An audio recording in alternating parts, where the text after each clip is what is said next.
Merhaba arkadaşlar, yepyeni haberlerle karşınızdayız. Afra Saraçoğlu'nun mimikleri Brezilya'da akademik konusu oldu. Ünlü oyuncu Afra Saraçoğlu, Brezilya'da Güzel Sanatlar Fakültesinde ders konusu oldu. Brezilyalı bir üniversite öğrencisi oyunculuk ve mimik teknikleri üzerine yaptığı sınav ödevi için Saraçoğlu'nun 2019 yılında yaptığı Kardeş Çocuklar dizisinde sergilediği unutulmaz kömürlük sahnesini seçti. Öğrencinin hazırladığı detaylı analiz raporu dersin profesörü tarafından en iyi 3 çalışma arasına seçildi.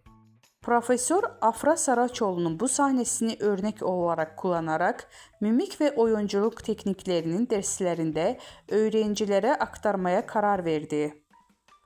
Afra Saraçoğlu dizide Hayat Çetin karakterini canlandırmış ve performansı ile büyük beğeni kazanmıştı.